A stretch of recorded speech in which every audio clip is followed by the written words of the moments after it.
Hello, everyone, and welcome to the Talk Ralph English podcast, the show that helps you speak smarter, sound more confident, and express yourself the way you've always wanted to.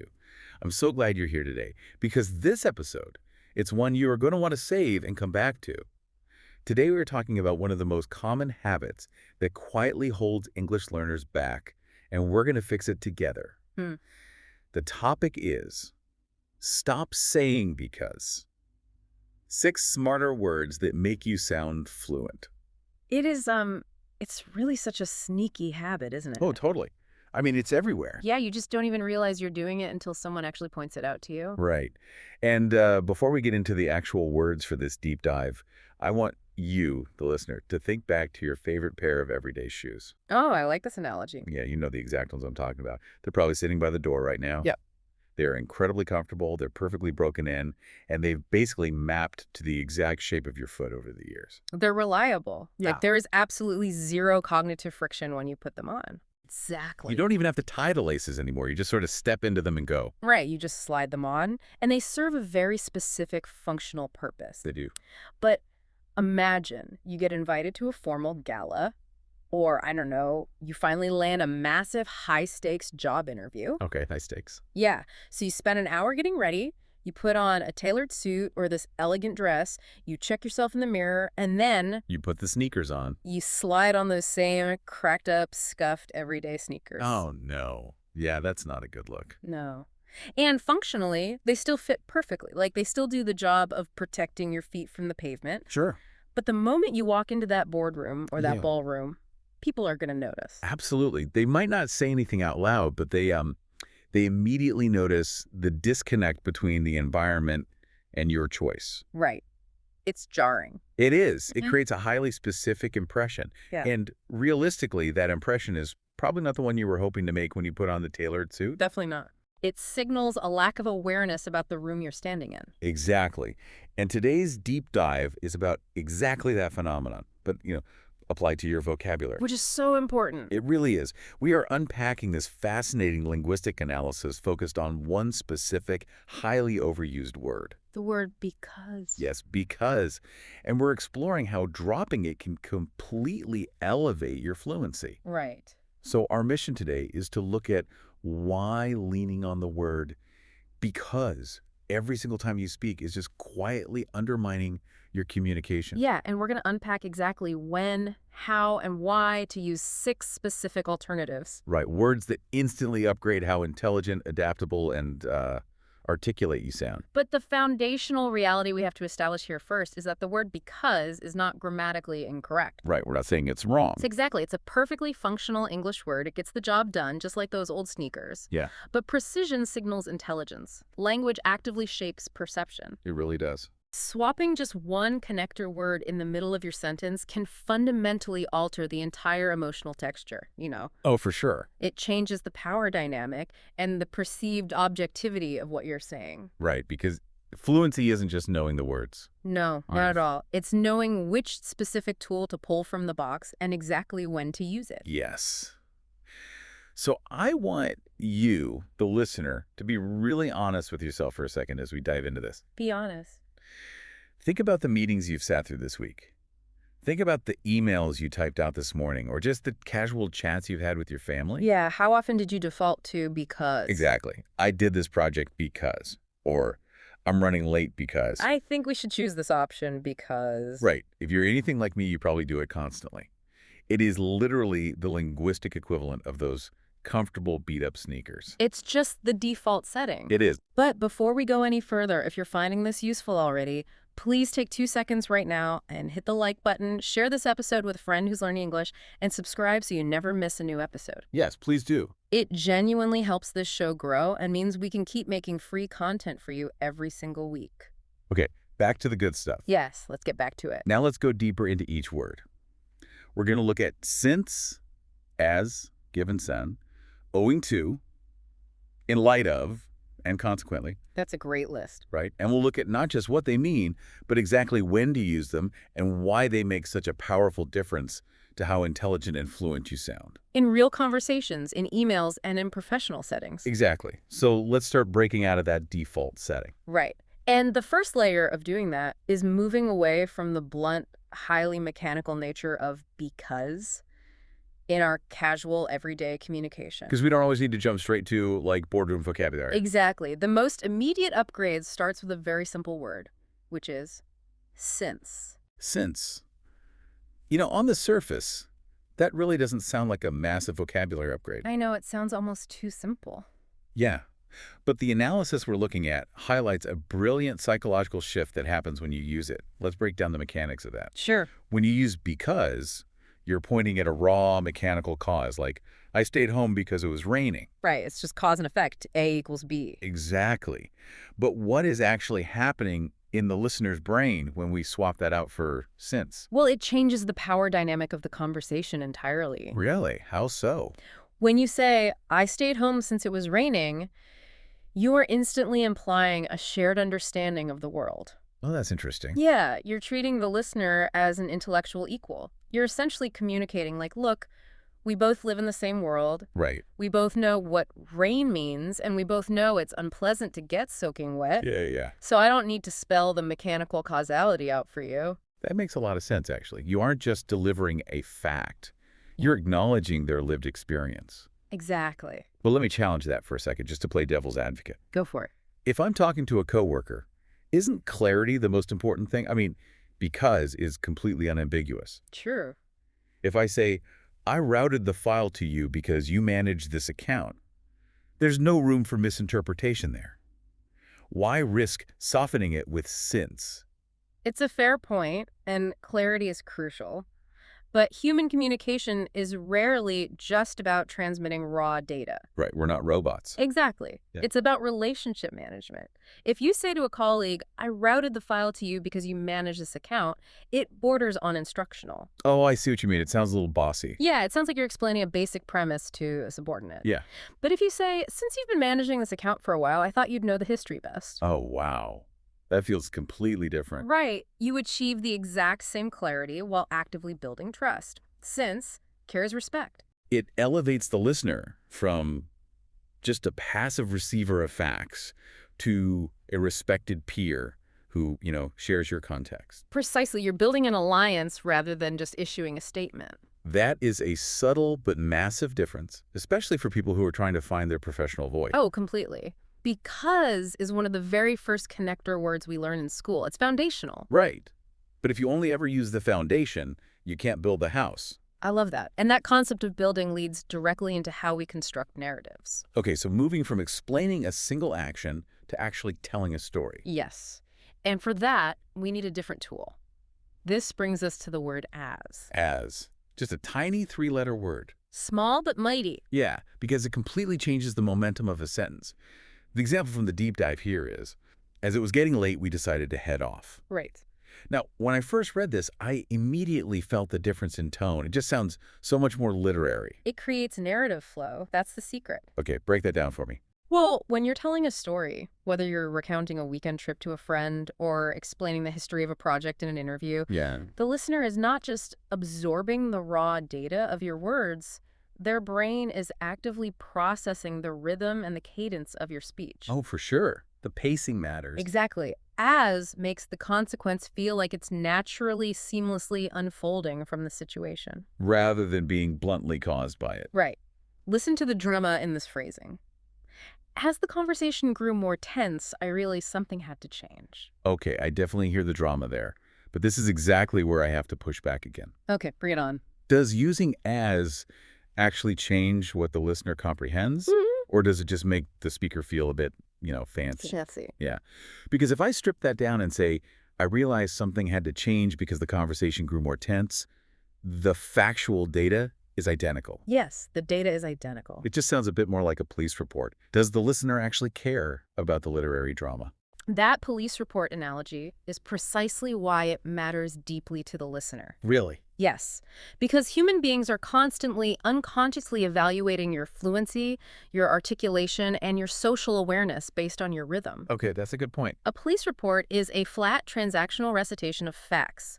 It requires a higher cognitive load to process. Wait, a higher cognitive load. Why? Because the brain is receiving choppy, isolated blocks of data. So it actually makes the listener work harder to understand you. Exactly. When you use as, you're blending the cause and the effect together. You provide narrative flow almost for free. Wow, okay. The listener's brain unconsciously relaxes because the story feels crafted rather than just, reported at them. You're guiding them through the experience. Yes, which keeps them engaged and makes you sound effortlessly articulate. That is fascinating.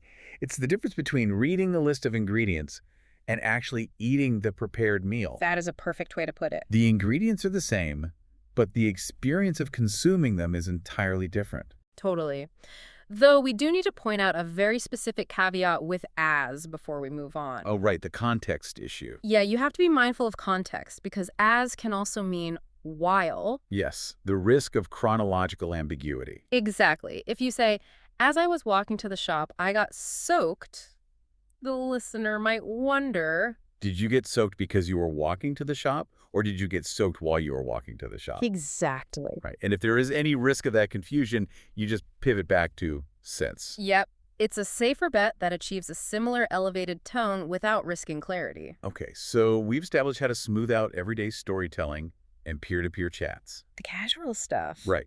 But what happens when we leave the casual sphere entirely? The high stakes situations. Yeah. I don't always want to sound literary. Sometimes I need to step into a boardroom or a major strategy meeting and sound authoritative. That requires a completely different linguistic strategy. I figured. In professional environments, communication requires gravitas, objectivity, and a demonstration of competence. You aren't just telling a story. You're proving that you understand the variables at play. Exactly. This is where we move away from narrative flow and into strategic framing. Yeah. And that starts with the phrase, given that. Given that, I use this one, and I notice that when I do, I immediately feel a bit more in control of the conversation. You feel like you have a handle on things. Yeah. The breakdown we're looking at explains that given that signals you are a person who takes the full picture into account. You aren't just reacting to a stimulus, you are actively reasoning. Right. It is the language of a strategist. It's like playing chess. Oh, I like that. You're demonstrating that you see the entire board, not just the single piece directly in front of you. Think about the classic everyday excuse. I decided to leave the party early because I was tired. Right. That is purely reactive. Very It reactive. centers your personal limitation. Yeah. Like the fatigue happened to you and you reacted by leaving. Precisely. But shift the phrasing to utilize strategic context. I decided to leave early, given that I had a 6 a.m. flight the next morning. Oh, man. That changes the entire perception of the speaker. Doesn't it? You suddenly don't sound like someone making a lazy excuse or giving in to fatigue. You sound like a project manager executing a factored decision. Exactly. You weighed the variables, you looked at the future timeline, and you initiated a strategic withdrawal from the party. A strategic withdrawal. I love that. You are signaling to the room that your actions are the result of broad consideration. And in a professional setting, that framing is invaluable. It really is. Imagine a budget meeting. If you say, we recommend prioritizing these 3 tasks because the budget was reduced. Yeah, that sounds slightly panicked. It does. It sounds like the budget cut forced your hand and you're just scrambling to keep up. But if you say, given that the budget has been reduced, we recommend prioritizing these 3 tasks. You sound like a consultant in total control of the pivot. Wow. Yeah. Yeah, the budget reduction is simply a new variable that you've seamlessly integrated into your strategy. You project authority rather than victimhood. That is an incredible tool to have in your back pocket. Ah. You're showing your homework. Always show your homework. But let's look at the flip side of that for a minute. Okay. What happens when the situation is entirely out of my control? I can't always be the strategic chess player. Very true. Sometimes the train is delayed or the server crashes. I don't want to take personal blame, but I also don't want to sound like I'm whining and making excuses. Right. That specific scenario necessitates a shift toward impersonal objectivity. Okay, impersonal objectivity. And the most effective phrase for that is owing to. Okay, I have to be completely transparent here. When I was reviewing our notes on this deep dive, I cringed a little bit at owing to. You did? I did. It just sounds so incredibly formal. Owing to heavy traffic, I will be late. It is formal. Right. If I drop that into a regular Tuesday morning Slack message or a quick email, aren't I going to sound like a robot? A lot of people worry about that. Or like a formal letter from a bank notifying you of an overdraft fee.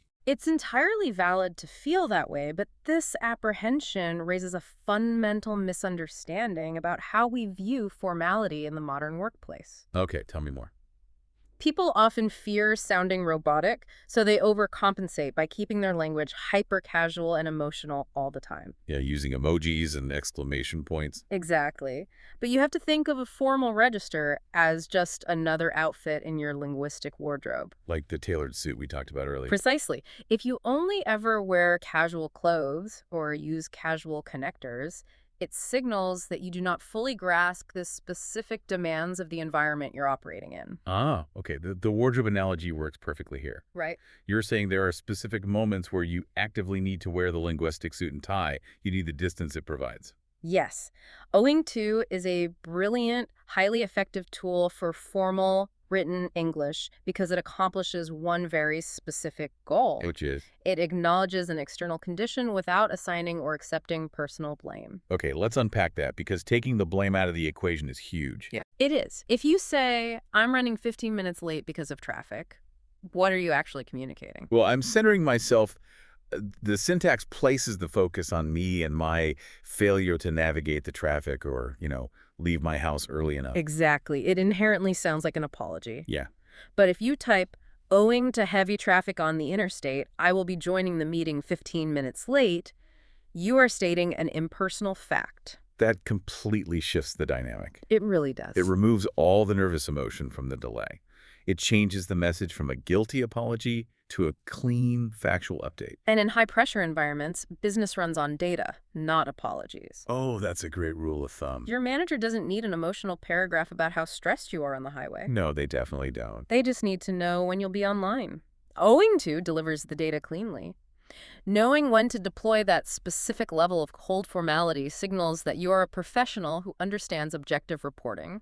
Okay, so we've covered the warm, shared reality of sense. Yep. We looked at the smooth narrative flow of ads. Yeah. We've got the strategic command of given that, and the objective data reporting of owing to. We're making great progress. We really are. Huh. Now we're moving into the final tier, which requires the highest level of communication skill. This is the advanced stuff. Yeah, this is about showcasing advanced emotional intelligence and the ability to analyze complex moving systems. Right. And the first phrase here is, in light of. In light of. Yep. What makes this one so powerful? What makes in light of so powerful is the concept of revelation and agility. Revelation. Yeah. The word because implies a static, unchanging fact. The board is set. Right. But in light of implies that a brand new piece of evidence or a sudden development has just illuminated the situation. And you're actively adapting your response. Exactly. It feels very cinematic, like a detective examining a clue and saying, in light of what you've just told me, I see this entire case differently. I love that image. Yeah. It has a dynamic energy to it. It demonstrates responsive adaptability, right? Yes. In today's professional landscape, variables change constantly. Being someone who responds in light of new information frames you as an agile thinker. You aren't stubbornly digging your heels in and sticking to an outdated plan. No. Nor are you just being helplessly pushed around by external forces. Right, you're taking in the new light, you're evaluating exactly what it reveals about the landscape, and you're making an informed, forward-thinking choice. Exactly. Like, in light of the recent changes to the client's demands, we have decided to adjust the launch timeline. It sounds so much more competent than because the client changed their mind. It really does. Which naturally brings us to the final word on our list. And honestly, I think this is the most impactful one of all. Oh, definitely. Consequently. Consequently is an absolute masterclass in shifting perspective. Really? A masterclass? Yeah. To understand why it works, you have to look at the direction of your statement. Okay, what do you mean by direction? Well, the word because is always inevitably looking backward. It serves as an anchor tying you to a past event. Oh, I see. Consequently, on the other hand, breaks that anchor. It looks forward. It introduces a result. I was thinking about this, and the best way I can visualize it is like a ripple effect in a pond. Okay, I'm listening. When you use because, Yeah. it's like you're pointing at the heavy stone that just got thrown into the water. Right. You're just standing there staring at the splash. I missed the meeting because I wasn't informed. You are just looking at the stone. That is a brilliant visualization. And if because is pointing at the stone, what is consequently doing? Consequently, is cracking the ripples as they move outward across the water. Yes. You flip the sentence. I wasn't informed. Consequently, I missed the meeting. It frames the speaker not as a victim complaining about the stone, but as an analyst who understands the sequence of the ripples. You are observing cause and effect in real time. You're framing yourself as a problem solver. Yeah, I can see that. Like, if a project fails and you say, the timeline slipped because the vendor was late, you're just pointing fingers at the past. Right. But if you say, the vendor was delayed, consequently, I reorganized the team's internal priorities to keep us productive, you are showcasing your ability to navigate the ripples. You acknowledge the stone, but you focus on the forward momentum. Exactly. And what blew my mind when looking at this analysis is that this isn't just a corporate trick. Not at all. This is a crucial foundational skill for interpersonal relationship communication. It's massive. Think about the mechanics of having an argument with a partner or, a close friend. Right. Conflict resolution is where consequently truly shines. Let's look at a common scenario. A friend cancels plans on you at the very last minute. Okay, ouch. The natural default human reaction is to say, I am so angry because you canceled on me without any warning. Which immediately triggers a defensive response. Almost instantly. If I say that to a friend, their brain doesn't hear my hurt feelings. Their brain hears an attack on their actions, and they immediately start defending the stone. Yep.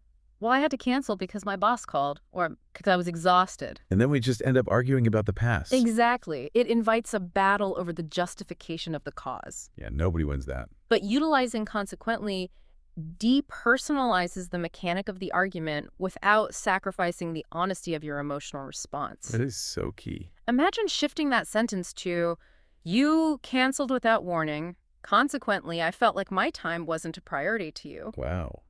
It completely lowers the temperature of the room. Hasn't it?